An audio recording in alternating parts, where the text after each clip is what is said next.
Golden State Media Concepts bring you the Bible Study Podcast. Reflect and journey the Bible as together we study God's Word and be inspired. Bible study made fun and informative for all ages. It's the Golden State Media Concepts Bible Study Podcast.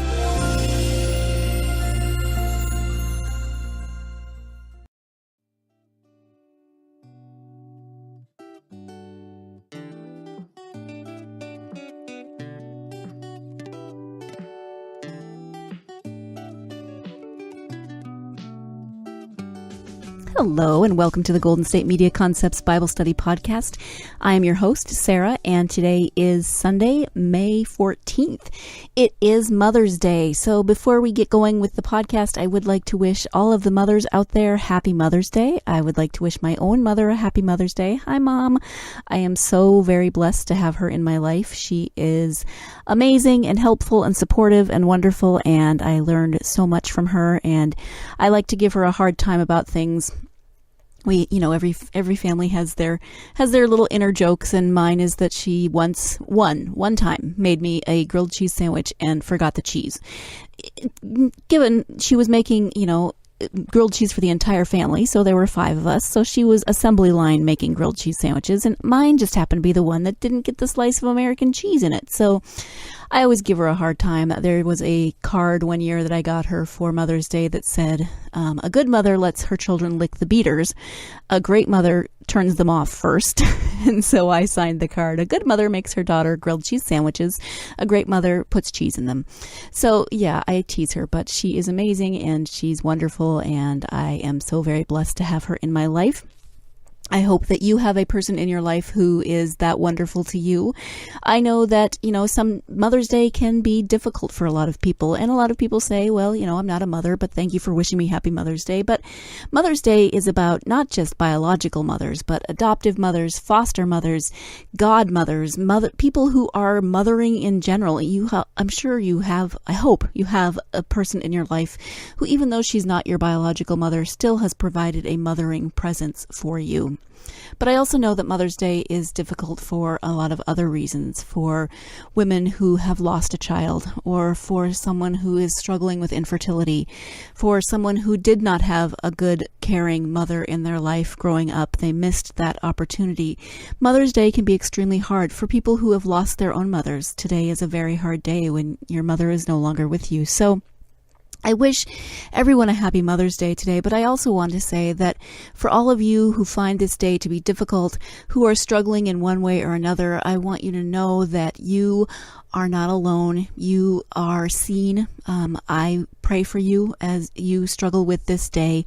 And I just want you to know that God loves you no matter what. And that might not feel like the thing that you want to hear today if you're missing out on something essential in your life, if you're missing your mom or if you're missing your child.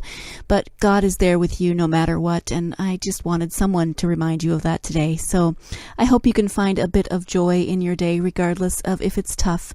And for all of those of you who are celebrating today, I hope that you gave your mom an extra big hug, gave your children, if you're a mom, extra big hugs, and however you celebrate, I hope you had a wonderful day. So, on to the text for today. We are in the 5th Sunday of Easter already. Can you believe it? It's the 5th Sunday of Easter, which means that we are back to a lesson from Acts, the first of the 4 lectionary texts that we will be reading for this week. If you remember, we are doing lessons from Acts in place of the Old Testament readings that we normally do as part of the assigned lectionary readings during the season of Easter, and that is because those lessons from Acts tell us the story of the early church and how it began and how it formed and what happened after Jesus and after the disciples were taking over the work that Jesus had charged them with. So today's reading is from Acts chapter 17, verses 22 through 31, and those verses are as follows. Then Paul stood in front of the Areopagus and said, "Athenians, I see how extremely religious you are in every way. For as I went through the city and looked carefully at the objects of your worship, I found among them an altar with the inscription, 'To an unknown God.' What therefore you worship as unknown, this I proclaim to you. The God who made the world and everything in it, He who is Lord of heaven and earth does not live in shrines made by human hands, nor is he served by human hands, as though he needed anything, since he himself gives to all mortals life and breath and all things. From one ancestor he made all nations to inhabit the whole earth, and he allotted the times of their existence and the boundaries of the place where they would live, so that they would search for God and perhaps grope for him and find him, though indeed he is not far from each one of us. For in him we live and move and have our being, and even as some of your own poets have said, for we too are his offspring.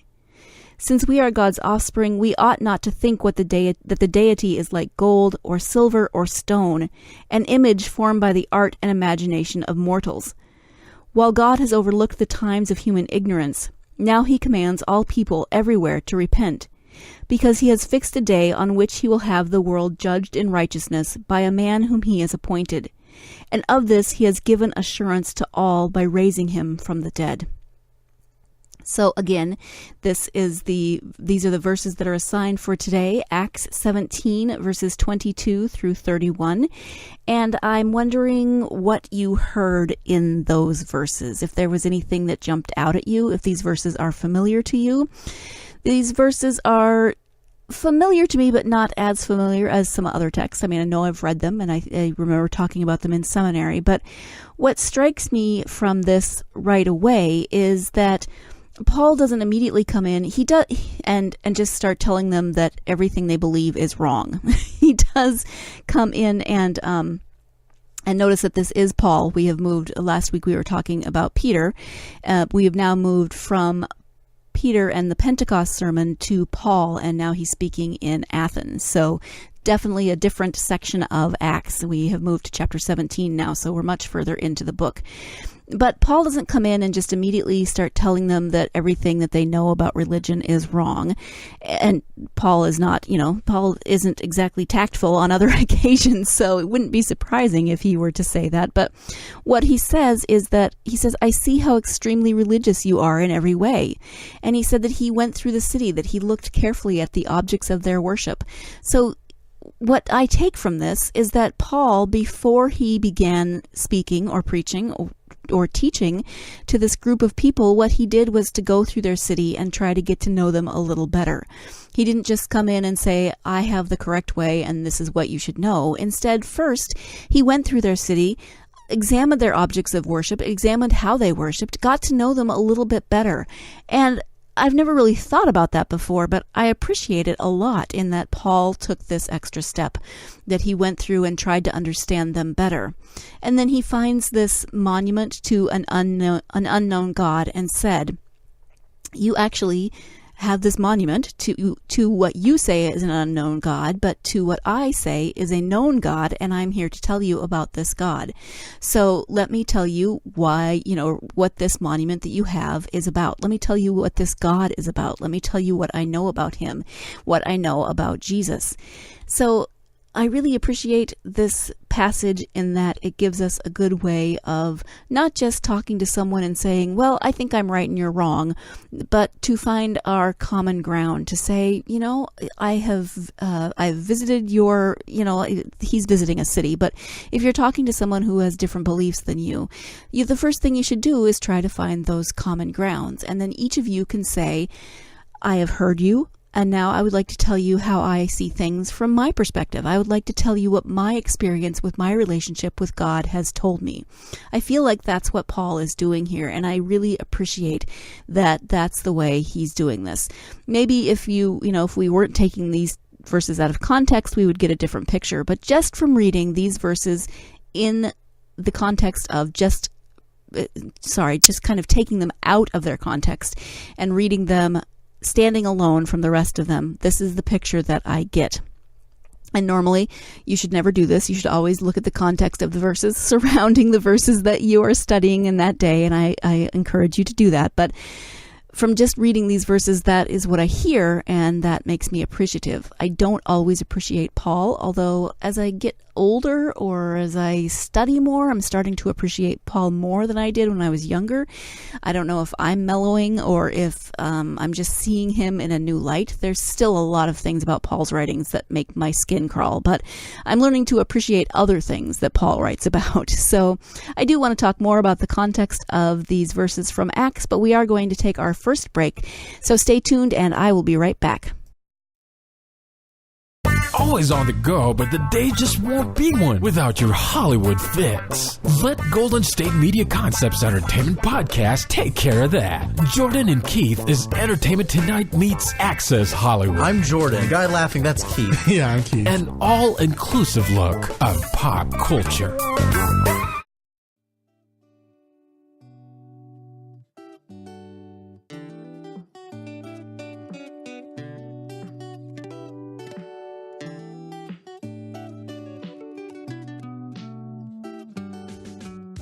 Welcome back to the Golden State Media Concepts Bible Study Podcast. We are talking about the first of the 4 assigned lectionary text for this week, May 14th, 2017, the 5th Sunday of Easter. And this first text is from the book of Acts, chapter 17, verses 22 through 31. So we've jumped quite a ways in our reading in the book of Acts. We were more toward the beginning of Acts the last few weeks. We've moved from listening to Peter's sermon on Pentecost, which then caused 3,000 people to be baptized, and then was really the beginning of the church moving out from Jerusalem as people took what they had heard back to their own communities. And now we've moved on to Paul's work in the beginning of the new church, and Paul was called to be a preacher to the Gentiles, that is, the non-Jews. So today's text has us in Athens. Paul is in Greece, and he has been actually brought there to escape violent opposition. And if you want to know more about that, you can look at Acts 16, verses 16 through 17. Acts chapter 16 through 17, verse 15. So right before this, you can see what happened to Paul that created that violent opposition, why Paul has been brought to Athens to escape that violent opposition. So in Athens, he begins preaching in synagogues and marketplaces, as he does in other places. And then the Epicureans bring him to the Areopagus, which is kind of a mouthful to say, right? The Epicureans bring him to the Areopagus, which begs the question, what is an Epicurean? Well, an Epicurean is a disciple or a follower of the a disciple or a student, of the Greek philosopher Epicurus. So these were people who were following a different sort of philosophy. They were following the philosopher Epicurus, and then they heard about Paul and they wanted to know more. So they brought him to the Areopagus in order to learn more from him. Then after his speech, a few of the Athenians turned to Paul and to the gospel, and then he departs Athens for Corinth. So a few people are turned by his words, maybe not everyone that went to hear him, but they did want to hear more of what Paul had to say, and that gives you a little bit more context. So the students of the philosopher Epicurus had heard Paul speaking, either probably in the marketplace, and were either curious or, maybe belligerent enough to want to hear more, be able to question him on his beliefs, maybe try to change his mind with their own beliefs. We don't know exactly what their reasonings were, but they invited him to speak, and speak Paul did, and he went with them, and some of them turned to Paul's teachings and the gospel. So one of the commentaries that I read for this week is by a woman named Margaret Amer, and she's the Associate Professor of New Testament at Austin Seminary in Austin, Texas. And she writes that the opening of today's passage establishes Peter's location as the Areopagus and praises the devotion of the Athenian men gathered. Then Luke lays out Paul's reason for speaking, to declare the truth of the unknown God. Verses 23 through 26 begin Paul's theological statement. God, Paul argues, does not dwell in buildings, nor is God served by human beings, as though the Creator of all might need anything. Rather, God has made from one all peoples of the earth, for the purpose of dwelling on the earth in fixed boundaries, and seeking after God, who is never far away. Then Luke then connects Paul's theology within the poetry of the poet Aratus. This connects Paul's very Jewish theology with the theology of the Gentiles, demonstrating that Paul is not babbling as the Epicureans charge. So here you see a little bit more. The Epicureans clearly have heard Paul speak. They do not seem to believe what he is saying. They are accusing him of babbling. They are kind of the ancient equivalent, maybe, of internet trolls. They listen just to tell him that he is babbling, and they don't believe what he's saying. But some of them did at least listen to him. Paul continues, she says, by refuting the practice of making statues of gods and worshiping them. For God does not take a golden, silver, or stone form. The implication of Paul's message: people should repent from idolatry and turn to a man who has been raised and who in God's name will judge. So again, he went around Athens, he examined the religious practices, and then he finds himself among this group of Epicureans who have heard him speak, some of whom have accused him of babbling, but who want to know more for whatever their reasons, whatever their motivations were. They still wanted to know more of what Paul had to say. So Paul starts to tell him about his experience. And his experience, of course, was with his encounter with the risen Christ.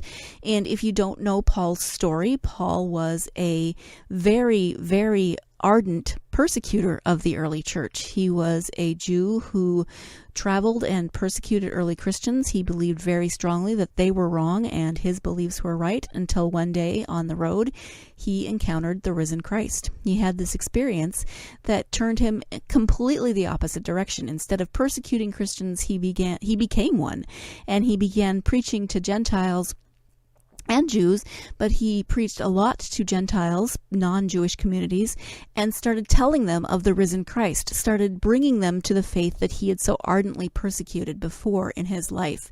And he had this amazing encounter with the risen Christ that turned his entire life around. So he takes that experience and he takes that out into the world with him and begins preaching and telling other people about it in order that they may understand Christ as he has come to understand Christ. So here we have Paul, who has been asked to speak, and he goes around looking at their idols, at their monuments, at all the things that they have dedicated to the various gods. And this is Greece, of course, so you have a whole pantheon of gods that have been worshipped.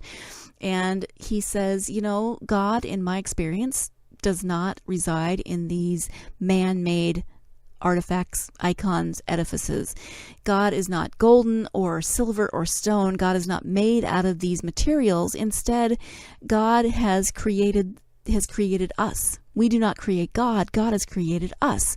And we are all one. And instead of following or worshiping a God that you perceive in this statue or in this icon or whatever it might be, I want to tell you about a real human, a real man who God sent to live among humans, who God sent to give us a new perspective on our relationship with God, a man who was crucified but then raised from the dead 3 days later, a man who Paul then encountered after his resurrection, after Jesus' resurrection, not Paul's resurrection. Paul encountered the resurrected Christ, had this amazing experience, had this complete turnaround of his life, and now he comes to talk to the Athenians as part of his ministry. So we see where Paul is coming from because of Paul's backstory, but we also see where he's coming from because of his surroundings.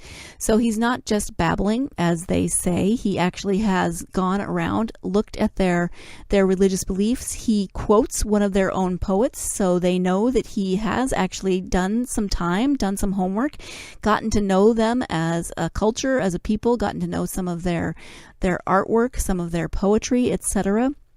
So he's not just coming and spouting his own beliefs. He is coming to say, this is what I see of your world. This is what I appreciate of your world. And now let me tell you what I understand to be in terms of my own religious beliefs, in terms of my own experiences with God, with the risen Christ, etc.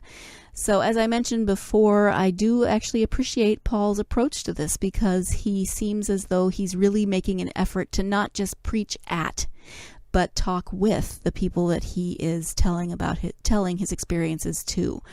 And I think we can all take a lesson from that to really try to listen to other people, to get to know them and their culture and their reasons for believing what they believe, and then saying, this is my experience, not saying you're wrong and I'm right, because that really never opens up conversation, does it? It pretty much shuts down conversation right from the start.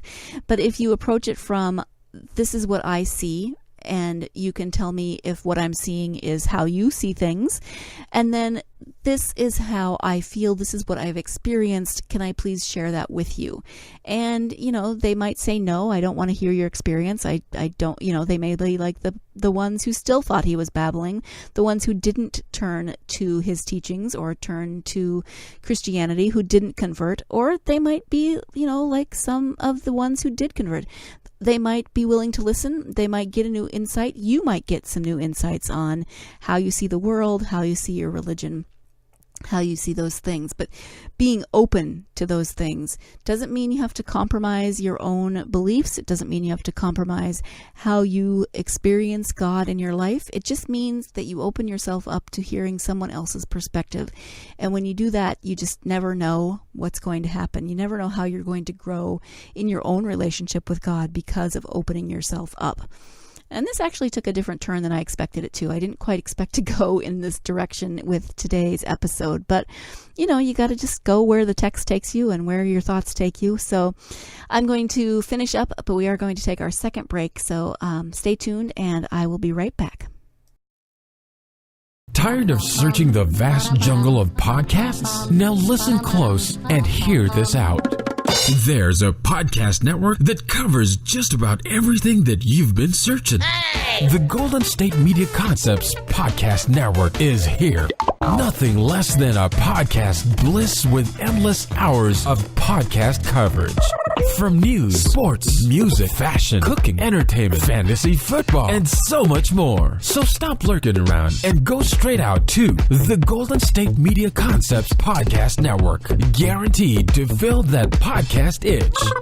Whatever it may be. Visit us at www.gsmcpodcast.com. Follow us on Facebook and Twitter, and download us on iTunes, SoundCloud, and Google Play.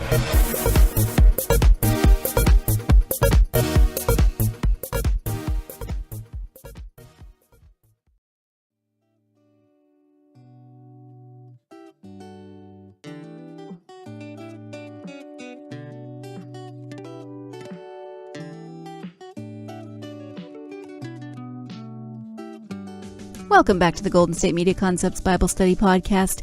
We are going to wrap up this episode with our final segment, and I do want to look a little bit more at the commentary that I was referencing earlier from Margaret Amer, because she has some great, what she calls exegetical notes. That's a fancy word. I like fancy words. Whenever I say fancy words, I'm not belittling that. I like words that are big. I like vocabulary words.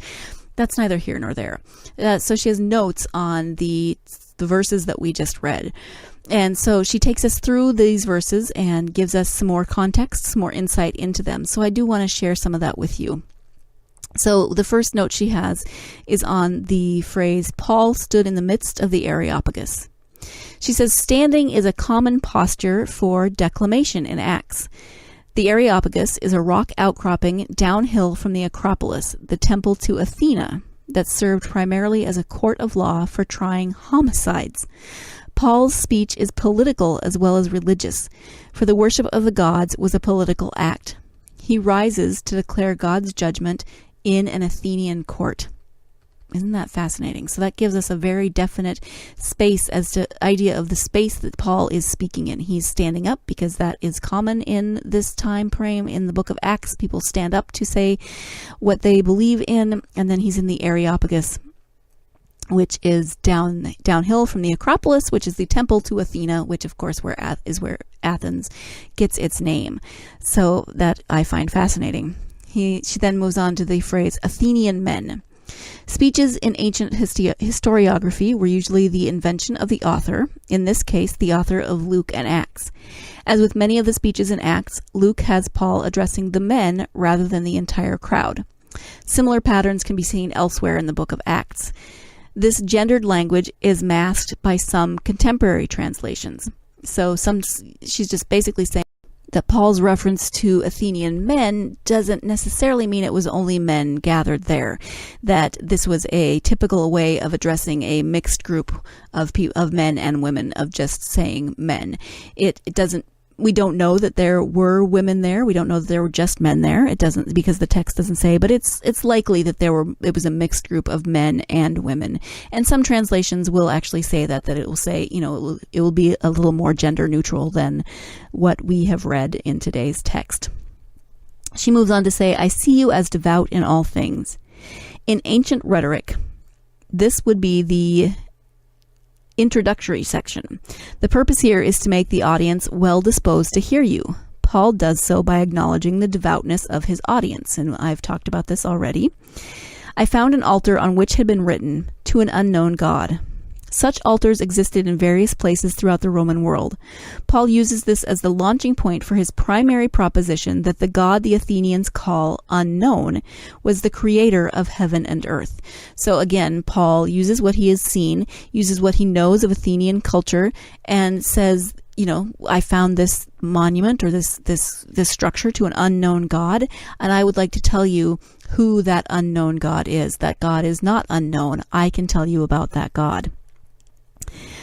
Does not live in shrines made by human hands, nor is he served by human hands. Here, she says, Luke is arguing first against pagan forms of worship. However, underlying his argument is a long-running theological discussion about the appropriateness of temple worship in Judaism.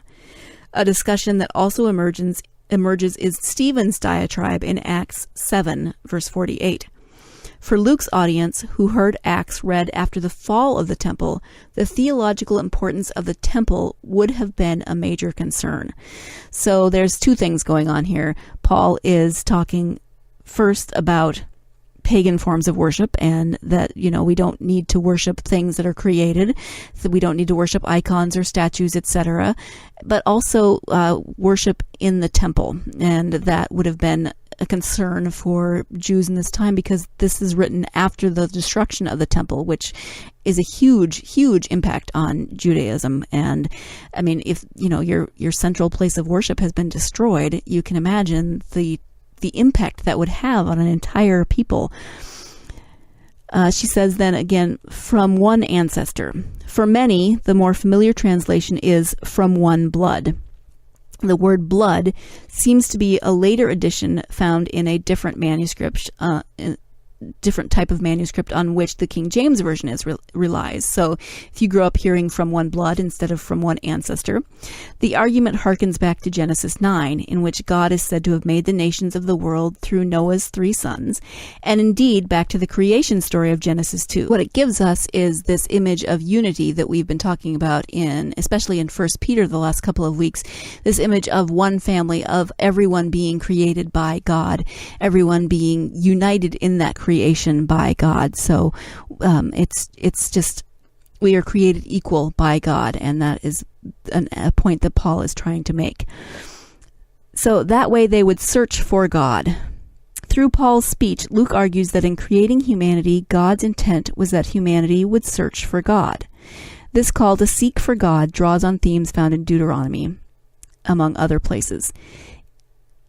In him we move and live and have our being. Luke quotes the poem by the Greek poet Aratus. The poem is an ode to Zeus rather than to the God of Israel. Nevertheless, Luke excerpts it here, perhaps to give the lie to the charge that Paul was a babbler preaching foreign concepts. And then we ought not to think that the deity is like gold or silver or stone. This is the crux of Luke's argument. If we are God's offspring, living, moving, and being in God, how can we imagine that God is like precious metal or stone? So there you have the crux of Luke's argument, that if we are made in God's image, if we are all created by the same God, then how can God be made out of these inanimate objects of metal or stone? And so you really start to see the nature of Paul's preaching in the way he crafts what he preaches in these few verses.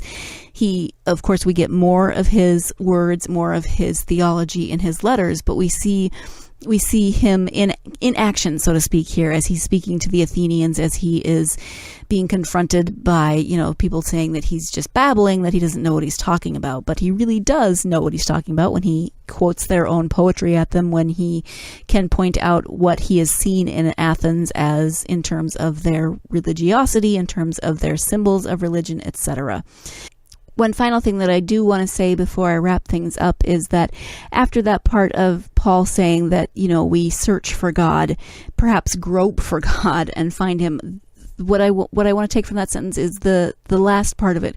Though indeed God is not far from each one of us. And maybe that's just sort of a throwaway line, but really that's the part that jumped out at me. That's the part that really spoke to me from these verses, in addition to everything else. But the part that says, though indeed God is not far from each one of us, meaning that we, even when we feel like we're searching for God, even when we feel like we're groping for God, as we do, in dark times of our lives, in despair, in the times that we've talked about so many times that occur in the Psalms, when it feels as though the psalmist is seeking God, trying to find God, etc., God is not far from us. And I mentioned at the beginning of the podcast that, even if today is hard for you, as on Mother's Day, God is still there. God is not far from you. No matter what is going on in your life, God is there. God is closer than you think. God is not far, and God is always there to raise you up, to give you comfort, to give you peace, to hear your words, whether they are happy or sad, joyful or anguished. So that is all the time that we have for today. I hope you'll join me tomorrow as we look at the second assigned text for this week, which is from Psalm 66. So thank you so much for joining me today as we talked about the first reading for this week, from Acts chapter 17, verses 22 through 31. Again, I hope you'll join me tomorrow. In the meantime, you can find all of our podcasts at www.gsmcpodcast.com. You can download our podcasts on iTunes, SoundCloud, Stitcher, and any of those fancy handy apps that you have for your mobile devices.